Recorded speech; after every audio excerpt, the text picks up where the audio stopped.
Brought to you by V-Guard. या महाराष्ट्रात मराठा समाज पहिल्यांदा स्वतःच्या लेकरासाठी एकवटला। मराठा समाज इतक्या ताकदीने मायबापावर कधी एकवटला नव्हता। मराठ्यांना जाणीव झाली आता एकजूट झाल्याशिवाय पर्याय नाही आणि एकदाच मराठ्यांचं करोडोच्या संख्येने वादळ उसळलं। माझं हे स्वप्न होतं की माझा समाज एकत्र आला पाहिजे, माझा समाज पुढे गेला पाहिजे। आपण आपल्या जीवनात कोणती अपेक्षा नाही ठेवली, आजपर्यंत ठेवली ना पुढे कधी ठेवणार हा शब्द आहे माझा तुम्हाला। कित्येक जणांना तरी वाटत होता हा मराठा समाज एकत्र नाही आला पाहिजे। ही मराठा देशाच्या पाठीवर एक अशी जात आहे, ही जर एकत्र आली त्याला हवं ते मिळाल्याशिवाय राहणार नाही। त्यांचं दुसरं स्वप्न होतं मराठ्यांना ओबीसीतून आरक्षण मिळू द्यायचं नाही। हे दोन स्वप्न घेऊन ते 70 वर्षापासून वाटचाल करत होते आणि ते रचलेलं षडयंत्र ते यशस्वी सुद्धा होत होते मायबापाव। त्याला कारण होतं तुम्ही आणि मी एकत्र येत नव्हतो आणि आपल्या लेकराचा घात आपल्याच हाताने होत होता। शेवटी मराठ्यांनी मनावर घेतलं मराठा एकही करायचा आणि मराठ्यांना ओबीसीतूनच आरक्षण मिळवून द्यायचं। भीती घातली जायची, मराठ्यांनी ओबीसीतून आरक्षण मागायचं नाही, भीती घातली जायची। अय बाबा बालसर काय करतोय, लय अवघड कार्यक्रम आहे।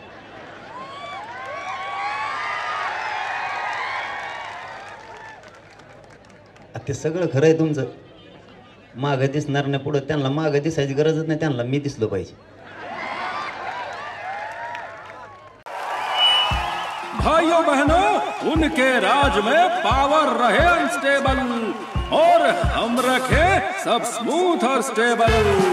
हमारा नेता कैसा हो जो स्टेबल पावर दे वैसा हो। अब की बार V-Guard AC स्टेबलाइजर का चमत्कार। एकदा दाखवा रे किती जनसागर उसळला। एकदा सगळे मोबाईल चालू करून मीडियाच्या बांधवांनी दाखवा बरं महाराष्ट्राला, सगळ्यांना मोबाईलच्या बॅटरी सुरू करा। हे उसळलेला जनसागर एकदा या राज्याला दिसू द्या। मीडियाच्या बांधवांना विनंती, ही सगळा जनसागर या महाराष्ट्राला एकदा दाखवा।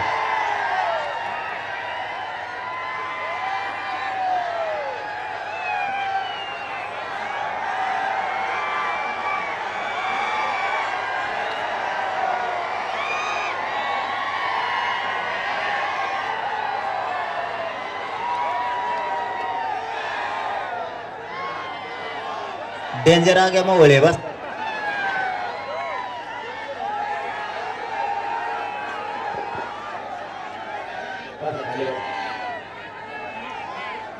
आपला विषय चालला होता की सगळ्यांचं स्वप्न होता मराठ्यांना ओबीसी आरक्षण मिळू द्यायचं नाही आणि नेमका मराठ्यांनी तिथंच हात घातला। काय होत होतं हे तुम्हाला एका 10 मिनिटाच्या आत मी सांगतो। मराठा आता एक झालाय तर मराठ्यांनी आरक्षण आणि एकजुटही शिकून घ्या। आता ही शक्ती आपल्याला वयाला जाऊ द्यायची नाही। कोणावर अन्याय करायचा नाही, पण कोणाचा अन्याय खपवून घ्यायचा सुद्धा नाही। मायबापा त्यांचं षडयंत्र होतं मराठ्यांना ओबीसीत आरक्षण मिळू द्यायचं नाही आणि आपल्यालाही माहित नव्हतं आपलं आरक्षण नेमकं कुठे आहे। काही लोकांचं असं म्हणणं आहे की मी जातीवाद करतोय मी। काही मीडियाच्या बांधवांनी मला प्रश्न विचारला मराठा आणि ओबीसी वाद होतोय। ए खाली बसा गप्प बसता तुम्ही, इकडचे नाही, चला बाहेर तुम्ही सगळे। इथं आरक्षणासाठी आमचा जीव चाललाय आणि तुमचा काय धिंगाण घालायला आले काय इथं? उनका बैकअप सिर्फ कल तक और हमारा चांद तक। हमारा नेता कैसा हो जो नॉन स्टॉप बैकअप दे वैसा हो। अब की बात वी गॉट इन्वर्टर बैटरी का चमत्कार। सगळ्यांचं म्हणणं होतं मराठा आणि ओबीसी वाद होतोय, वाद केला कोणी? माझं एक तरी स्टेटमेंट दाखवा की मी अगोदर ओबीसी बांधवांना दुखवलंय म्हणून. विरोध करणार तुम्ही, परत तुम्हीच म्हणणार की मराठा आणि ओबीसी वाद होतोय. गावखेड्यातल्या एकाही ओबीसी बांधवाला आतापर्यंत मी किंवा माझ्या मराठा समाजानं दुखवलेलं नाहीये आणि कधी दुखवणार पण नाही. कारण गावखेड्यात आम्हाला एकत्र राहायचंय, एकमेकाच्या मदतीला यायचंय, एकमेकाच्या सुखादुःखात आम्ही जातोय. ओबीसीचं दुःख हे मराठ्यांचं आहे, मराठ्यांचं ओबीसीचं दुःख हे ओबीसीचं आहे. ही आजही गावखेड्यात परिस्थिती आहे. जातीवाद केला कोणी? तुम्ही आम्हाला जातीवादी म्हणता कसे? तुम्ही अगोदर बोलल्याशिवाय मी किंवा माझा मराठा समाज कधी बोललेला नाही. 13 तारखेपर्यंत मतदानापर्यंत मी चांगला होतो किंवा माझा मराठा समाज चांगला होता. एकदा 13 तारीख झाली, मतदान संपलं, गुरगुर करायला पुन्हा सुरुवात केली. ही तुमची नियत. आम्ही तुम्हाला कधी जातीत तोडलं नाही आणि जातीत तोडायचा प्रश्नच येत नाही. कारण हा महाराष्ट्र पुरोगामी विचाराचा आहे. जसाच तो पुरोगामी विचार मराठ्यांसाठी आहे तसाच बाकीच्यांसाठी सुद्धा असला पाहिजे. मी माझ्या मराठ्यांना या संभाजीनगर मधून आवाहन करतोय आणि याच्या अगोदर मी 6 दिवसापूर्वी केलंय. सगळ्यांनी शांत राहा. माझा समाज सुद्धा शांत आहे. काय चुका करतायत कोण बघू. 1 महिनाभर शांत राहा. काही जण म्हणलेत निवडणूक झाल्यावर बघू, मतदान झाल्यावर बघू. काय बघशील रे तू?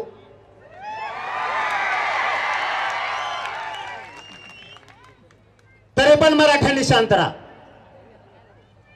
कोण काय चुका करतंय आपल्याला काही शहाण्या माणसांनी सांगितलंय. आपण शांत राहा. त्यांचेच लोक त्यांना पाडणारे, नाव मराठ्यांचं घेणारे. आपण शांत राहा. कोण काय करतंय तुम्ही बघा. म्हणून त्या शहाण्या माणसाच्या शब्दावरती मी मराठ्यांना आव्हान केलंय आणि आजही महाराष्ट्रातल्या मराठ्यांना या संभाजीनगरच्या नगरीतून आव्हान करतो, सगळ्यांनी शांत राहा. कोणी काय पोस्ट टाकल्या त्याचं नाव लिहून ठेवा. कोण पडला, कोण निवडून आला याचं उत्तरही मराठ्यांनी देऊ नका. कोण मराठ्यांच्या अंगावरती कार्यकर्ते घालतोय याच्यावर बारकाईने लक्ष ठेवा. हो द्या चूक एखादी, 1 महिनाभर बघू. शेवटी नरड्याला लागल्यावर आमचा नाविलाज. तुम्ही तुमच्या लोकांना सांगितलं पाहिजे जातीवाद नको. आम्हाला एकट्याची जबाबदारी नाही ती. तरी एक जबाबदार म्हणून मराठा उताळा नाहीये, दमदार आहे. आम्ही शांततेत बघू काय काय कोण करतंय आणि त्याच्यात 2 कामं सांगतो तुम्हाला आजच. तुमच्यावर जर वेळ आली, तुमचा जर काही घातपात होण्याचा अंदाज दिसला, मी शांत बसा म्हणलं म्हणून शांत बसू नका. स्वतःचं स्वसंरक्षण तरी करा. मात्र 1 महिनाभर सगळ्यांनी शांत राहा. कोण कोण काय काय करतोय ते बघू. कामात 2 सांगतो. पहिलं काम, जी जातीवाद करून मराठ्यांच्या अंगावर येईल त्या जातीचा त्यांचा नेता पुढच्या काळात कधीच निवडून येऊ द्यायचा नाही.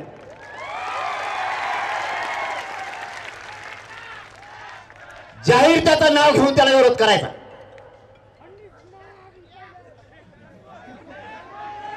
यांना सत्तेत नाही जाऊ द्यायचं. मग वेळ जर आली आपला उमेदवार द्यायचा नाही, पण त्याला पाडल्याशिवाय शांत बसायचं नाही. नसता त्यानं त्याच्या जातीला समजून सांगायचं जातीवाद होऊ देऊ नको म्हणून. दुसरं काम शांतता याच्यासाठी आपल्याकडून आपल्याला जातीवाद नाही होऊ द्यायचा. ते ज्यावेळेस जातीवाद करतील त्यावेळेस ज्या लोकांनी आपल्याला सांगितलं शांततेची भूमिका असली पाहिजे, आपण शहाणपणाची भूमिका घ्यायची ते घेणार नाहीये. त्यावेळेस आपल्याबद्दल कोणी कोणी चुका केल्या त्या माणसाला एकदा दाखवू आणि 1 महिन्याच्या नंतर ठरवू काय करायचं. कारण सहनशीलता सहन करण्याच्या आम्हाला सुद्धा मर्यादा आहे. त्यांनी आव्हान केलं पाहिजे, झालं गेलं विसरून जा, निवडणुका झाल्यात, परंतु ते तसं करत नाहीये. बीड जिल्हा असो किंवा महाराष्ट्र असो, या संभाजीनगरच्या नगरीतून सांगतो, माझ्या मराठ्यांच्या माणसाला कोणाकडून धक्का लागता कामा नये. जबाबदारी तुमची आहे. पुन्हा आम्हाला म्हणू नका तुम्ही तिकडे का निघाला. मी 1 महिना शांत बसणार, माझा मराठा समाजही शांत बसणार. पण जर या महिन्यात आमच्या मराठ्यावर अन्याय झाला तर माझ्या मराठा समाजाला चांगला माहिती आहे गुंडगिरीचे आडे उद्ध्वस्त करायचे कसे. तुम्ही आम्हाला जातीवादी ठरवता कसे. उपोषण शांततेत तुम्हीच आमच्यावर हल्ले करणार, तुम्ही आमच्या विरोधात मोर्चे काढणार. क्रांती मोर्चे निघाले, मूक मोर्चे शांततेत होते. आम्हाला जातीवादी म्हणताय. प्रतिमोर्चे काढले कोणी. कोण जातीवादी. माझा मराठ्यांचा हक्काचा असणारा आरक्षण मी मागतोय, त्याला विरोध केला कोणी. तुम्ही आम्हाला जातीवादी म्हणता कसे. त्याचं सोडून द्या.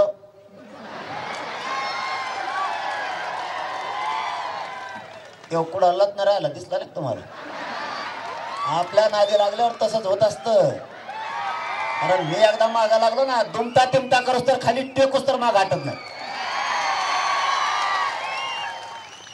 म्हणूनच बाकीच्याला सांगतो, जातीच्या जीवावरती माझ्या मराठ्यावर अन्याय करू नका. तुम्हाला राजकारणातून कायम संपविल मी आणि माझा मराठा समाज सुद्धा. तुम्ही आज निवडून येताल, पडताल, तुम्हाला वाटत असेल होऊन गेलं, पुढे लगेच विधानसभा आहे. ज्या जातीच्या लोकांनी मराठ्यांना त्रास दिला तिथं वेळे प्रसंगी उमेदवार देणार नाहीत, पण तुला पाडल्याशिवाय मराठी माग हटणार नाही. त्यामुळे आतापासून सावध राहा आणि होणारा जातीवाद बंद करायच्या कामाला लागा. नसता तुमची दशा त्याच्यासारखीच होईल. तेव्हा किती कांदे सध्या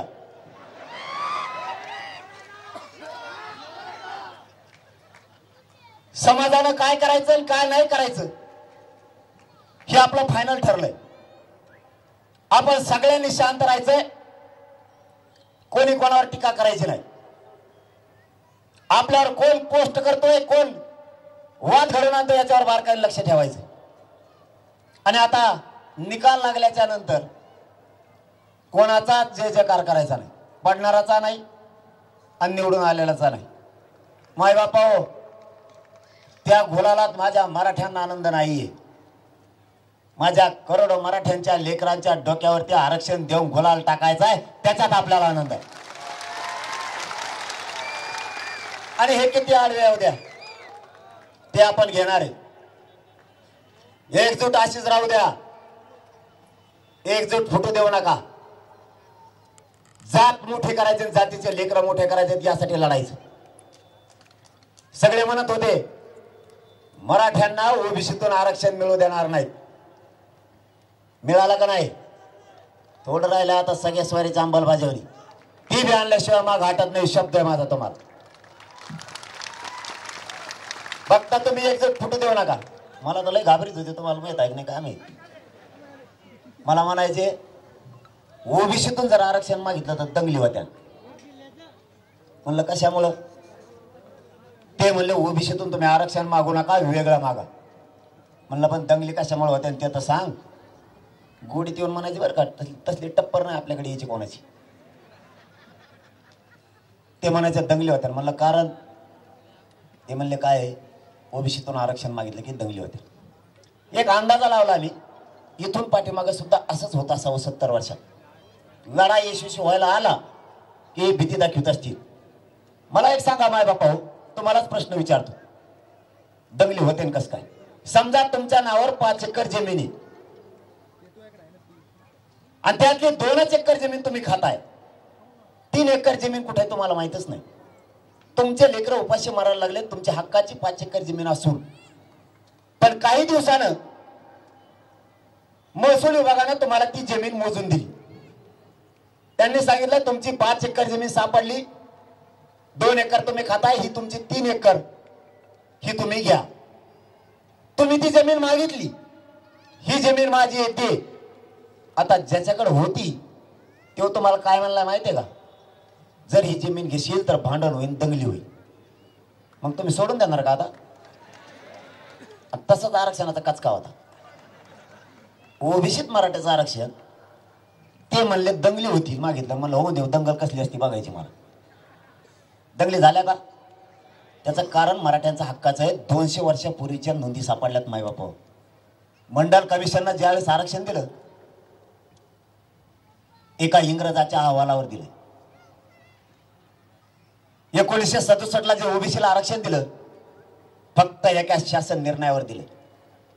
या मराठ्यांच्या ओबीसी आरक्षणात असणाऱ्या शेकडो वर्षाच्या नोंदी आहेत. शेकडो वर्षाच्या. या भारत देशावर सगळ्यात ओरिजिनल ओबीसी कोण असेल तर तो फक्त मराठा. कारण त्याच्या शासकीय नोंदी सापडल्या. तरी म्हणतात ओबीसी आरक्षणात येऊ नका, ओबीसी आणि मराठा वादी. आमच्या नोंदी असून तुम्ही येऊ नका म्हणताय, याचा अर्थ जातीवाद तुम्ही करताय, आम्ही नाही. तुमच्या कोणत्या नोंदी सापडल्या? आमच्या तर नोंदी आहेत,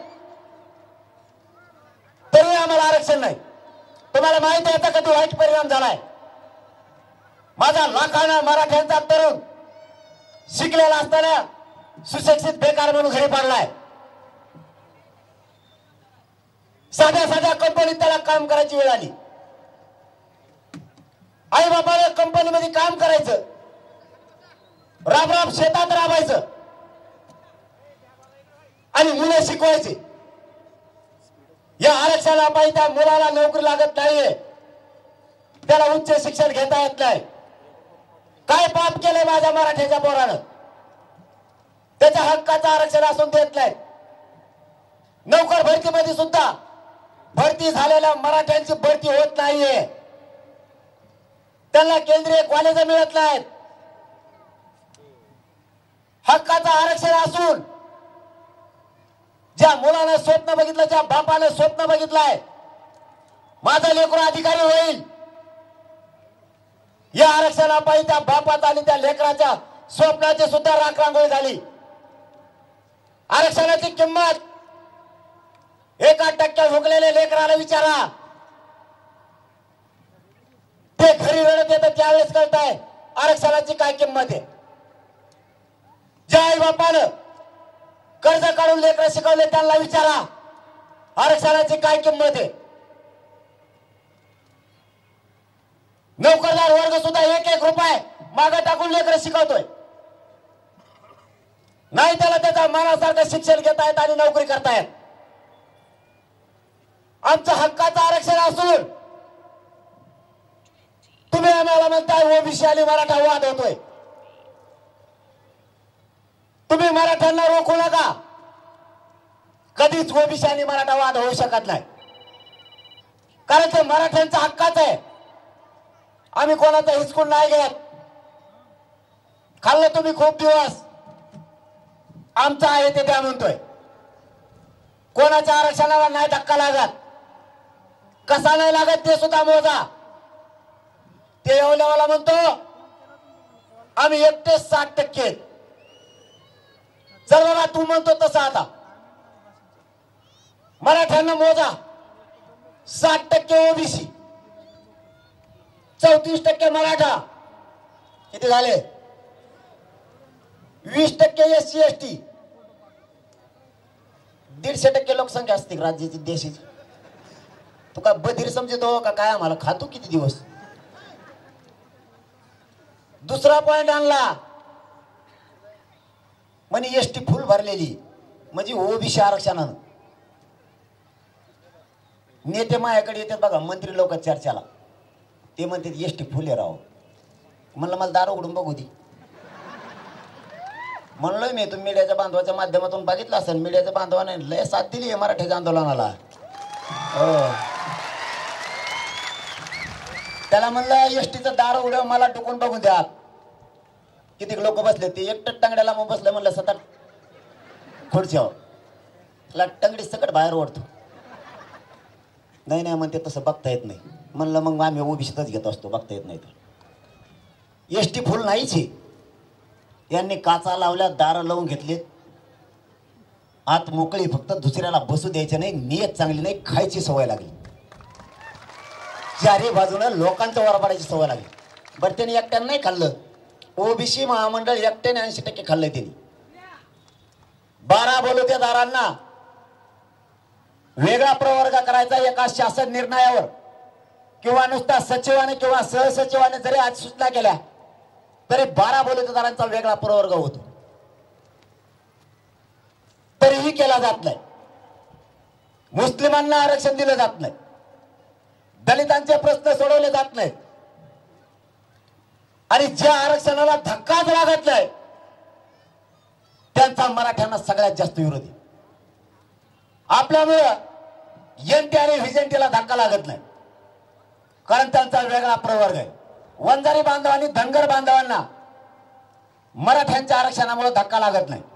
आपलं भांडण 19% आरक्षणात, तरीही ते त्यांनाच बोलितो सभेला, तुम्ही या. त्याच्यात दम नाही ना, त्याला सभेला धनगर बांधव लागतो, 12 बलुतेदार लागतो. एकदाही धनगर बांधवांना आरक्षण द्या असा एकही शब्द त्यांनी काढला नाही आतापर्यंत, एकही. पण मी शब्द दिलेला आहे, आणि मी एकदा शब्द दिलाय, मरायला सुद्धा भेट नसतो. धनगर बांधवाला मुस्लिमाला आरक्षण कसं मिळत नाही तेच मी बघतो. हे मी त्यांना शब्द दिलेला आणि ते खरा करून दाखवणार आहे. ते सोबत येऊ अथवा न येऊ, ते विरोध करो या ना करो, मराठ्यांनी मात्र आपला ज्वलंत प्रश्न सुटल्याच्या नंतर त्यासाठी लढायचं. आणि यांचं सगळ्यात मोठं दुःख नाही तेवढं तुम्हाला सांगतो. या सरकारच्या लक्षात आलंय, हे जर असाच राहिला म्हणजे मी, तर हे गोरगरीब मराठे, मुस्लिम, दलित, 12 बलुतेदार, लिंगायत समाज, राजपूत, हे लोक सत्तेत घातल्याशिवाय गप बसायचा नाही. आणि मग आपण काय करायचं? म्हणलं तुम्ही गारी गारी का थोडे दिवस. मग नवीन डाव टाकला त्यांनी, म्हणले याला अटक करा मला. मग माझ्या विरुद्ध SIT नेमली. माहिती आहे तुम्हाला? अर्ध्यालाच माहिती आहे काय, माया पुढे आणून तर बसेल नाही तुम्हाला नसतं. SIT नेमली. आता हे मला जेलला टाकणार आहे. दुसरा एक डाव आहे, ते एक आणि आणखीन एक. रोज माझ्यावर 2-4 गुन्हे दाखल करतात रोज. का? त्याचं कारण मला राज्यातून तडीपार करायचं. येडे डोक्याचं. आता मला राज्यातून तडीपार केल्यावर मी लय शहाणा आहे, मी दुसऱ्या राज्यात जाईन, इकडे मराठी तिकडे बोलले, तिकडे राज्यात मोर्चे काढी. यांना सोडणार नाही मी.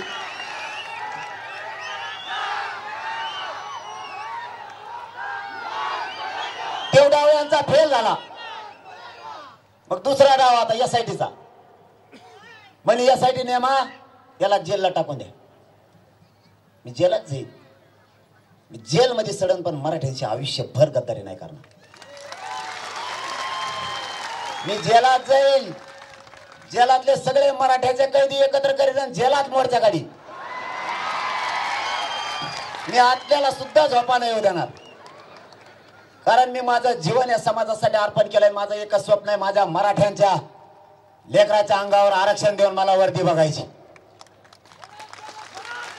त्यामुळे मी भेट नाही. आणि फडणवीस साहेब आणि शिंदे साहेब, तुम्ही मला जेलात टाकताल, पण हे 6 करोड मराठ्यांचा आग्यामुळे हे कसं गप्प असाल? असे स्वप्न नका बघू. हे स्वप्न बघायचे बंद करा आणि गोडी गुलाबीनं प्रस्थमार्गी काढा. आधी सुद्धा तुम्ही काढली, सगळ्या सोयऱ्यांची आधी सुद्धा तुम्ही काढली, तिची अंमलबजावणी करा. बाकीच्या भानगडीत पडू नका. तुम्ही मला आंदोलनात हलक्यात घेतलाय, राजकारणात सुद्धा हलक्यात घेऊ नका. सगळ्याचे टांगे पलटी करीन मी, त्याशिवाय शांत बसायचं नाही. सगळ्या सोयऱ्याची अंमलबजावणी, आम्हाला राजकारण नाही करायचं. ते माझा मार्ग नाहीये.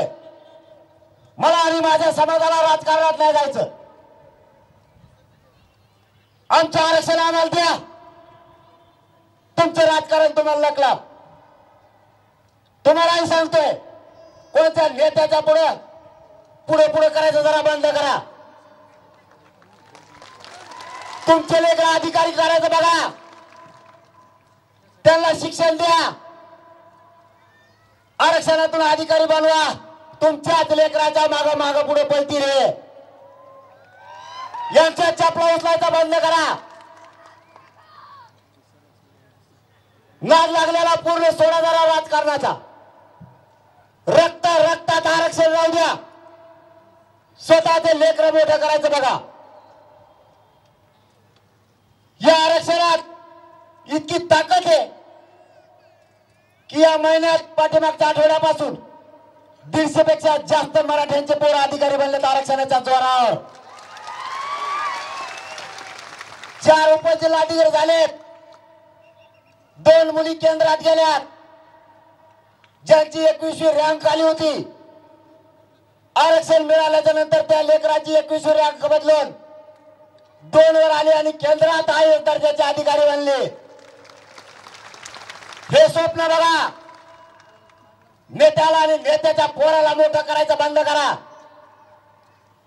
तेव्हा नाही कामाला येणार तुमच्या.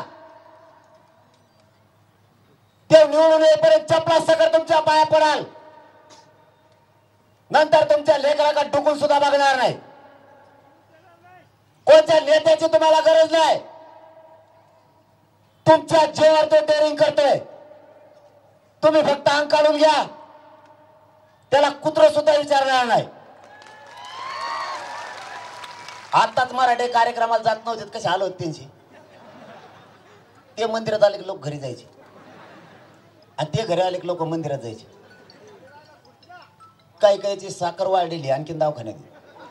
त्यांना लोकाशिवाय करमतच नाही. यांच्या भोवती जाऊ नका. मावशी होतो मला एक काम सांगतो. आई किती वाजले रे? आचारसंहित नसेल ना आता. ते मायातल्या मागं लागत बाबा. हा आज मग लय मोठं चलून द्या का बरं का तुम्हाला जायचंय? बोलू का शिक मग. बिंदास चलून रात माकर कार्यक्रम. मावशी हो तुम्हाला काम सांगत. थांबाई 9 वाजले का रे? मला भेवच वाटतं 9च्या पुढे हातात हात द्यायचं. 2 कामं करा मराठ्यांनी.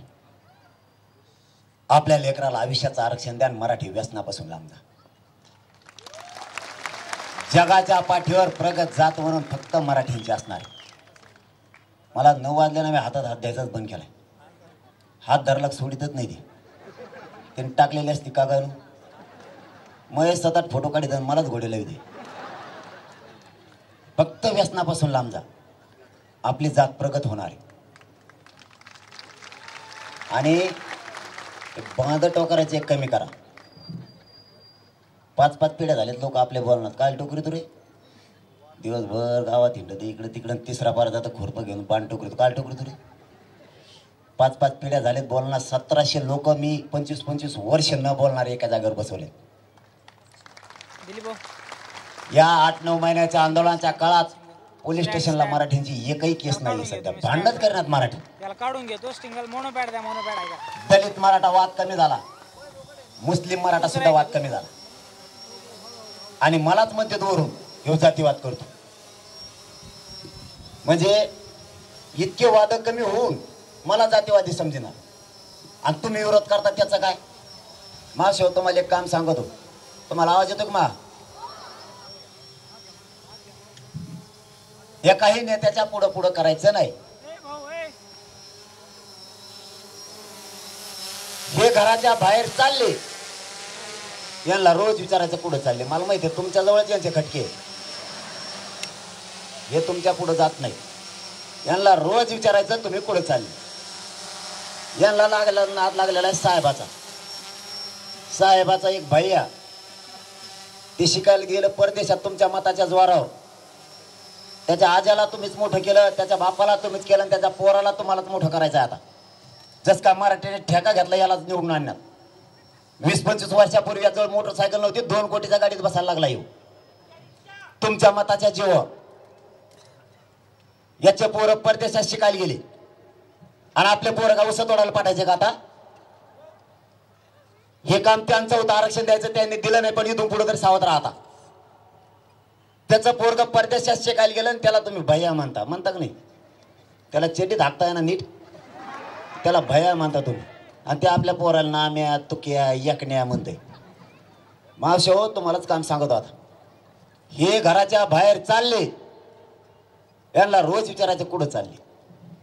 हे जर म्हणले साहेबाच्या भायाकडे चालू टंगडीला बांधून घरात ठेवा. तो साहेबाचा भाया मरून दे म्हणा तिकडं, आधी आरक्षण मिळू दे, मग तू जिकडे जाय तिकडे जाय. मी हे तुमच्या मागं तुमचा भाऊ म्हणून तुम्ही काळजी नका करू. त्यांना सुधरून द्यायला मी यांना आत्ता बिंगून टाकतो. कारण आपल्याला हे परिवर्तन करावं लागणार आहे. हे लोक चपला सकट पाय पडतात निवडणूक आल्यावर. आता निवडणूक केली, लागले गुरुगुरु करायला सगळे.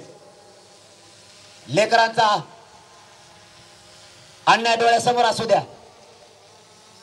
लेकरं मोठे करायचे, जात मोठे करायचे हे स्वप्न बघा. आपली जात कधी नाही ती एकत्र झाली, हिला नाही फुटू द्यायचं. आता कोणाचं स्वप्न पूर्ण करण्यासाठी आपण नाही आहेत. कोणाला निवडून आणायचं कोणाला पाडायचं याच्यासाठी नाही आहेत. आपली जात आणि आपल्या जातीचे लेकर आपल्यासाठी मोठे आहेत. आपला समाज टिकला तर आपण टिकणार आहेत. मराठ्यांच्याही सगळ्या पक्षातल्या नेत्यांना माझं आव्हान आहे, जात जर संपली तर तुम्हाला झाडून घ्यायला राहावं लागणार आहे. जातीच्या लेकराच्या पाठीशी उभा राहा, जातीच्या विरोधात जाऊ नका. सत्ता येईल जाईल, कोणी निवडून येईल पडेल, जातीला विसरू नका. जातीवरती अन्याय व्हायला लागला तर मदतीला धावून या. महिन्यापेक्षाही जास्त सगळ्यांना शांततेची भूमिका घ्या. 4 जूनला आपण आंतरवाली या ठिकाणी आमरण उपोषण पुकारलंय. संभाजीनगरसह महाराष्ट्रातल्या मराठा समाजाला हात जोडून सांगतो, 4 जूनला सगळ्यांना आंतरवालीकडे या. आपल्या लेकराच्या डोक्यावर गुलाल टाकायचा आहे. आरक्षणाच्या गुलालात आनंद ठेवा, या नेत्याच्या गुलालात आनंद मानू नका. आरक्षण घेतल्याशिवाय सुट्टी नाही द्यायची. कोणी किती आडवं आलं तरी शांततेत आंदोलन करायचंय. होणारं आंदोलन शांततेत असणार आहे. हे शांततेचं युद्ध कोणालाच रोखता येत नाही. 70 वर्षात मराठ्यांना मिळणार आरक्षण या शांततेच्या आंदोलनात मिळवून दिलंय. म्हणून 4 जूनला पुन्हा आमरण उपोषण पुकारलंय. माय बापा तुमच्या पुढे हात जोडून सांगतोय, परवा डिस्चार्ज घेतलाय मी. या अगोदर 2 महिन्यापूर्वी डॉक्टरने मला सांगितलंय तुम्ही राज्यात फिरू नका, तरी मी रातपाठ एक माझा समाज मोठा व्हावा म्हणून फिरतोय. माझ्या समाजाच्या लेकरासाठी मी रोज रस्त्यावरती आहे. आमरण उपोषण तोंडावर शब्द सुद्धा आणू नका असं डॉक्टरांनी मला सांगितलंय. एका दिवसात तुम्ही मरताल तरी माझ्या समाजाच्या लेकरं यांच्यावर होणारा अन्याय सहन होत नाही. आलेली संधी जाऊ द्यायची नाहीये. या संधीचं सोनं करायचंय. म्हणून पुन्हा एकदा 4 जूनला आमरण उपोषण पुकारलंय. तुमच्याकडून मला काहीच अपेक्षा नाहीये. फक्त ताकदीने पाठबळाने आशीर्वाद ठेवा. तुमचा मुलगा म्हणून तुम्हाला साथ घालतोय. आरक्षण मिळवायचंय. तुम्हाला एक दुसरी विनंती माझी, या उपोषणामुळे माझं शरीर मला नाही साथ देत. आता खूप उपोषण केल्यामुळे माझं शरीर मला साथ देत नाहीये. माझी तुम्हाला हात जोडून विनंती आहे, तुमच्या खांद्यावरती आज एक जबाबदारी देतोय. उपोषण केल्यामुळे माझं शरीर मला साथ देत नाही. मी तुमच्यात असेल नसेल मला माहित नाही. शेवटी हे शरीर आहे. मी तुमच्यात असो किंवा नसो, माझी जात लय दशकानंतर एक झाली. हिला फुटू देऊ नका. ही जबाबदारी तुमच्या खांद्यावरती. माझी जात लय दिवसानं एकत्र आली. माझ्या जातीच्या लेकरावरचा अन्याय बंद व्हायला लागलाय. मी तुमच्यात असेल किंवा नसेल, पण या राजकारणी लोकांसाठी माझी जात कधीच फुटू देऊ नका. ही खांद्यावरती तुमच्या जबाबदारी. मी नाही हटत. आता जीव गेला तरी चालेल, पण आरक्षण देऊन मराठ्यांच्या लेकराच्या डोक्यावर गुराल टाकल्याशिवाय मी 1 इंचही नाही मागे सरकत. आता 4 जूनला घोषणा झाली, आमरण उपोषण होणार. राज्यातल्या गावागावातल्या मराठा समाजाचे अंतरवालीत फोन यायला लागलेत. गावाची गावं या राज्यातले माता मावल्यांसह 4 जूनला अंतरवालीकडे यायला लागलेत. आपण सगळ्यांनी यायचं तर, पण फक्त शांततेचं आव्हान आहे. मी तुमच्या लेकराला आरक्षण दिल्याशिवाय हटणार नाहीये. शांततेत या. बसायचं तर शांततेत बसा. रोज हजारो फोन त्या अंतरवालीत खणकायला लागलेत. 4 जूनला गावची गाव आम्ही अंतरवालीत येणार आहेत म्हणून आपण पाठबळ आणि आशीर्वाद देण्यासाठी या. पण हे आंदोलन शांततेच आहे. मायबाप माझ्याकडे आग्रह धरू नका. महाराष्ट्रातल्या मराठ्यांना या संभाजीनगर मधून सांगतो, उपोषण मागे घेण्याचा माझ्याकडे कोणी आग्रह धरू नका. कारण माझ्या मराठ्यांच्या लेकराला मोठं करण्याची एवढी संधी आहे. मग तो कोणताही पक्ष असू द्या, सगळ्या पक्षातला मराठा आरक्षण घेणारे आणि त्याचे लेकरं मोठं करणारे. विरोध करू नका. एकजुटीनं ताकदीनं करोडच्या संख्येने शांततेत मराठ्यांनी एकत्र या. आपल्या लेकराला न्याय द्यायचा आहे. माझा हट्ट एवढाच आहे, माझ्या समाजाच्या लेकरांवरचा होणारा अन्याय मी नाही बघू शकत. मराठ्यांचे पोर आत्महत्या करायला सरकारला नाही दिसत. आज आमच्या 400 पेक्षा जास्त आई बहिणीच्या कंपाळाचं कुंकू या सरकारमुळे पुसलाय. करता माणूस घरातला गेल्याच्या नंतर त्या कुटुंबाला विचारा काय दशा होती त्या कुटुंबाची. आज आई बहिणीचं कंपाळ उघडं पडलाय. लेकरं आत्महत्या करायला लागलेत. माय बापा, एकदाच या लेकराला मराठ्याचे आरक्षण द्यायचंय. मी सगळ्या जीव डावावर लावलाय. माझं कुटुंब सुद्धा डावावर लागलाय. तुम्हाला माहित झालं असेल. सरकारने ठरवलंय मी जर असं ऐकत नसाल, मी जर याला मॅनेज होत नसेल पैशानं किंवा पदानं, जर मी त्याला मॅनेज होत नाही, माझी इमानदारी आणि निष्ठा सरकार विकत घेऊ शकत नाही, हे सरकारच्या लक्षात आल्याच्या नंतर सरकारनं दुसरा डाव रचलाय, माझ्या कुटुंबावरती हल्ला घडून आणायचा. इतका नीच विचाराचं सरकार कधी मी माझ्या उभ्या जीवनात बघितलं नाही. मी नाही इमानदारी ऐकू शकत. सरकार येऊ दे, सरकारचा बाप येऊ दे, मी नाही हटत. मी हॉस्पिटलमध्ये पाठीमागच्या महिन्यात माझ्या बायकोला आणि वडिलाला बोलून घेतलं आणि सांगितलंय, मी तर डावावर लागलोयच, आता तुम्ही सुद्धा लागलात. जर कदाचित तुमच्यावर हल्ला झाला, तुम्हाला लढता आलं तर लढा, खेळता आलं तर खेटा. तुम्ही सगळे जरी मेलात तरी 1 इंचही मी जातीला सोडून मागे नाही सरकू शकत. मायबाप मराठ्यांनो, मी तर डावावर लागलोच, पण मी कुटुंब सुद्धा डावावर लावलाय. आता बापालाही सांगितलं आणि बायकोलाही सांगितलं, मेलं तर डोळ्याला ठेंबाई आणू नको. आणि बापालाही सांगितलं, तुम्हाला 4 मुलं आहेत, एक जर गेला तर 3 मुलं होते समजा, डोळ्याला पाणी आणू नका, आनंदित राहा. मी मात्र माझ्या मराठ्यांना उघड्यावर सोडून करोडो मराठ्यांच्या लेकराला आरक्षण दिल्याशिवाय जीव जरी गेला तरी मी मागे नाही हटू शकत. माझं रक्षण करायला माझा 6 करोड मराठा समाज खंबीर आहे. नाही गरज मला कोणाच्या आरक्षणाची. माझं फक्त तुम्हाला आव्हान आहे, सगळ्यांनी शांत राहा. कोणी जातीवाद करायचा प्रयत्न केला त्याला उत्तर सध्या देऊ नका. कोणची जात चूक करती ते आपण बघू. कोणत्या जातीचे लोक जाणून बुजून मराठ्यांना त्रास द्यायचा प्रयत्न करतात ते बघू. 1 महिन्याच्या नंतर ठरवू, नरड्याला लागल्यावर बघू काय करायचं ते. पुन्हा माझा तुम्हाला शब्द आहे, 4 जूनला आमरण उपोषण सुरू होत आहे.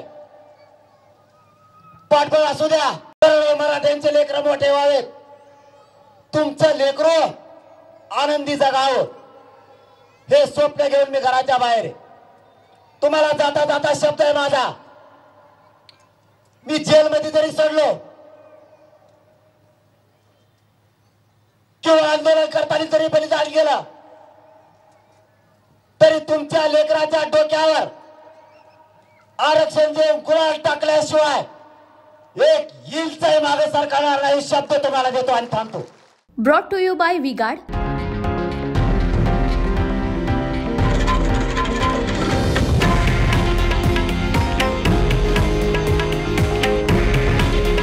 हे आहे देशातील नंबर 1 न्यूज नेटवर्क आणि आपण पाहत आहात TV9 मराठी. काळजी तुमची, हित महाराष्ट्राचं.